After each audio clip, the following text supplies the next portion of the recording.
Hello and welcome to another episode of Analyzing Startups from a Product Perspective.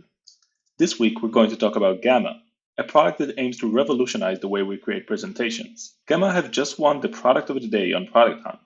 The founding team is incredibly experienced, and I think we can learn a lot from looking at what they've built. In fact, we're doing so right now as this presentation was built with Gamma. In the first part of the video, we'll cover the two main value propositions of Gamma. In other words, why should you use Gamma and not PowerPoint or Google Slide? In the second part, we'll go over Gamma's business model. Now, the quickest way to understand the product's value proposition is to go over the marketing material and see what are the first adjectives that show up. Going over Gamma's website, we can see fast right there at the top. Moving on to the explainer video that tells us that Gamma is actually a faster and simpler alternative. And there it is again on their Product Hunt page. So what exactly is it that makes Gamma faster and simpler for creating presentations than PowerPoint or Google Slide? The answer is that Gamma is built on a fundamentally different way. PowerPoint and Google Slides are canvas-based products. That means users have a lot of flexibility to decide the exact pixel where they want their image to appear in, or the size of the font they want in their bullet points. That flexibility allows designers to create stunning presentations, but most people aren't designers. In the hands of a non-designer, all that flexibility just means they need to spend a lot of time to generate hideous slides that will make your eyes bleed. I'm not kidding, I've seen things. Gamma, on the other hand, is not canvas-based. The main product experience feels much more like writing a document, and you can add blocks like images or GIFs and many others. Users cannot drag and drop objects to specific places across the screen, or even specify the exact font size they'd like to use. Gamma also wouldn't let you use different fonts in the same presentation, nor should they. People who use different fonts in the same presentation are criminals that should be incarcerated. So what happens if a user wants the image to appear on the right side and the text to appear on the left side of the same slide? That's not too much to ask, is it? Gamma's solution for positioning blocks is Grid.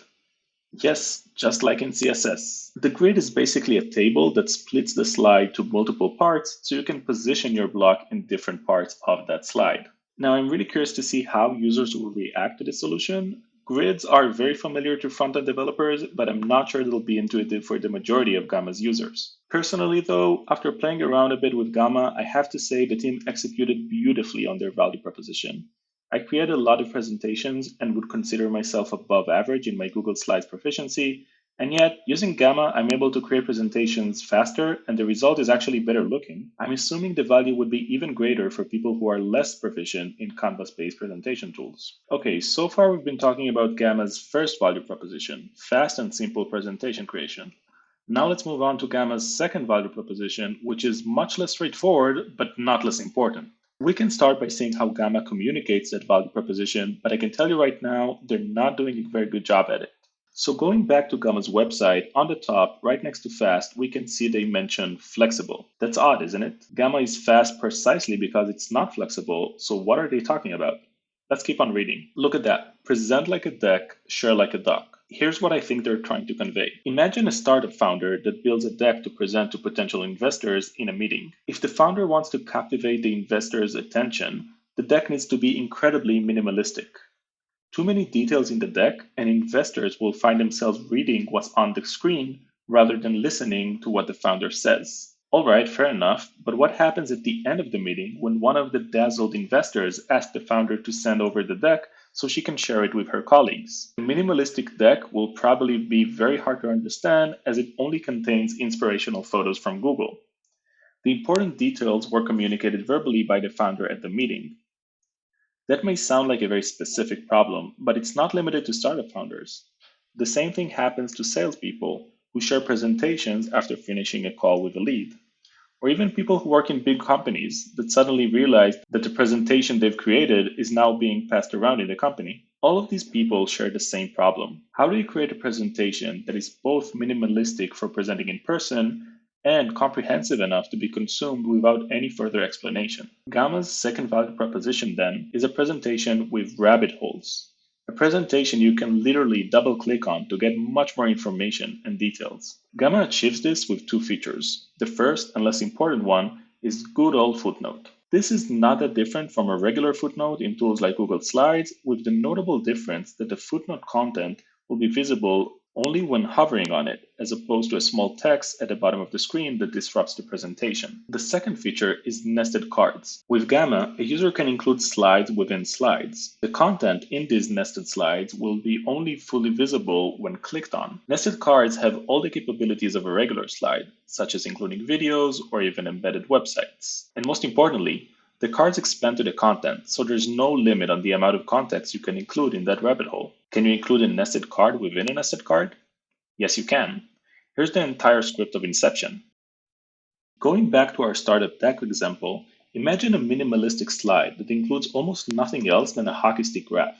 That slide can now also include a nested card with all the juicy details that can be seen by an interested investor who got the deck in a forward email on his daily visit to Phil's Coffee. You can see the team at Gamma is serious about this use case since they've invested in features such as non-trivial analytics that would only be relevant for cases where people would be reading the presentation by themselves. Gamma tells you not just if the presentation was seen, but also how much time was spent on each card, including nested cards. Another indication for Gamma's intention for this use case is a TechCrunch article that was published when Gamma announced their seed round almost a year ago. Reading through the article, we can see some references to the rabbit hole use case, but not so much to the fast and easy value proposition. It's possible that Gamma decided to prioritize the fast and easy value prop after getting initial feedback from users, but honestly, a few short quotes from TechCrunch are not the most compelling of data sources. For me personally, balancing just the right amount of details in a presentation is the hardest part in the creation process. There really isn't a good solution out there for this, and kudos to the Gamma team for figuring it out. Now, having said that, one thing that bothers me though is how bulky the nested cards are. They take almost 80% of the width of the screen, and like many design decisions in Gamma, that is non-negotiable. I've tried having nested cards within a grid, hoping to come up with something a bit more subtle, but that doesn't seem to be possible at the moment. Remember, the whole idea here is allowing the reader to dive into the rabbit hole without disrupting the experience of live presentation. I think having a more subtle nested card is crucial for that goal. Now, it should be mentioned that you can obviously just include a link to outside resources or to a separate presentation. There is even a nicely designed button block for it, but that misses the whole point of having the detailed info within the presentation itself.